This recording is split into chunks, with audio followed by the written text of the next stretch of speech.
Okay, just a follow-up on what I was building the other day.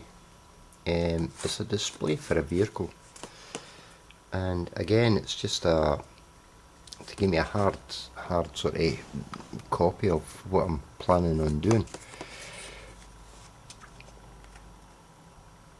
You can see how easy it is to work with this stuff, and it just gives you the visualization of what you're doing.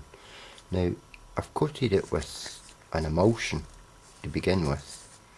Then when you get a very rough surface on your first coat, and you just smooth that down. Then you give it a second coat. Then again you maybe hate to smooth it down, because you're breaking the surface layer, depending on how you've managed to cut it. I use hammerites.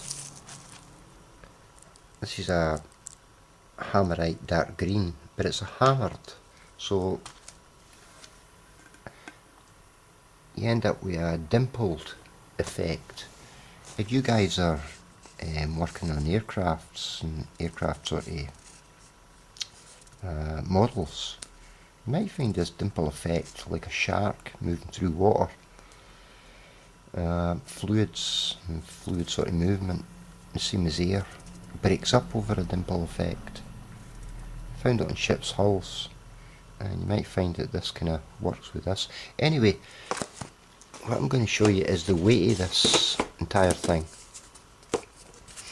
Now, the breadth of it is 85 millimeters, and the width, the length is probably 145, and the thickness is 30. Now I'm going to show you the weight of this, including several coats of paint, to give you some kind of idea of the volume. 32 grams. Let's call it 31.5 grams. 32 if you like. Go with ounces. 1 1/8 ounce. I can never work with ounces, I find them very difficult. It's the same as all these fractions and things. I prefer metric. Working with this kind of material, it's very lightweight. It's absolutely robust once it's painted and gives several coats. It's a great material, but what I'm trying to say to you here is to work with for a prototype and things, and to get a visualization of how it fits into a situation, you can't do better than this kind of material. It really does do the job. I know this is a bit rough, but this is sort of been taken off in various cuts and offcuts. But you know, and it's sort of along there. I'm sure you could do a better job if you wanted to really have some you want to show someone. But for me, this works great. You know, it's fine. Does the job, fit for purpose. But remember, and coat it with a watery base, you know, but some old household emulsion does, and just add a wee bit of water if necessary, and just let it soak in there. That allows it to take a couple of coats of the emulsion, rub it down, and then you can put another layer of some other paint that you want to use on it, and it'll take it just fine. It just fills the surface layers of air gaps that you have in this material. That's what makes it so light. It's just full of air gaps. So I mean that's quite a space. It's quite a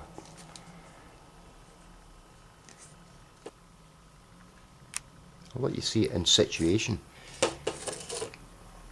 What I'm going to do is the actual working unit will have a ball in here on this side, The alternative was some kind of bracketing in here, and it'll end up half as thin. It'll end up completely half as thin as this. It'll end up about 15mm. And with a ball, I'm in Europe, so I can turn this around this way, and it sits in the vehicle for left-hand drives, or back this way for right-hand drives. And the ball also allows me to tilt it up, down, this way and this way for the visualizations. Like I'm sort of sitting in the vehicle, and it can tilt various ways. Of course, putting a ball in there will have a manufacturing cost, but hey, you know, it's a case of whittling it all down. I just wanted to let you see how lightweight this is when it's produced, and for prototyping it's a great material. And you guys with planes should think about this dimpling effect. I wanted to point it out to you. It works on ships' hulls, so I don't see why it shouldn't work in air, even if you were only putting the dimpling effect on the underbelly of the wing. So you've still got your lift on the top with the smooth, but the dimpling effect, so for the same volume of wing you would get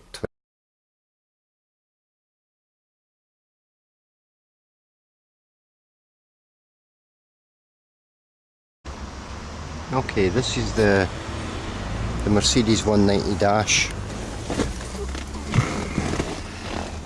and here we have our test unit. Basically what we're looking for is a situation where it's going to fit in like so and not encumbrance anything. So it's not going to restrict the view. It's not rising above the window's bottom level there. It's not restricting the air fans. It can be moved to left or right, and if we're sitting in a European vehicle, this can turn around this way, so it can be left hand drive. I'm in the right hand drive at the moment, obviously. We have electrical connections going through, so it's a pretty simple development. And if I'm sitting in the car like so,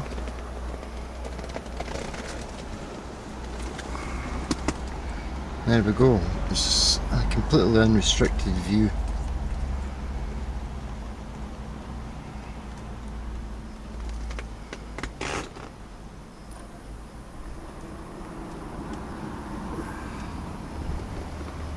Straight round, straight back, doesn't even rise above it.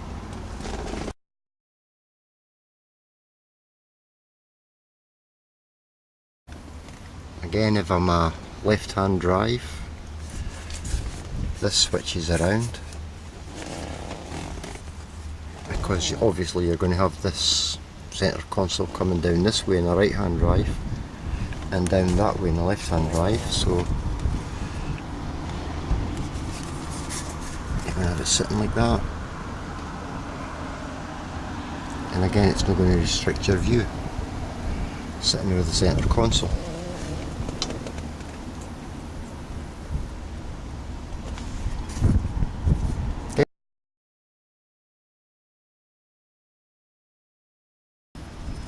So, pretty cool. Okay, bye.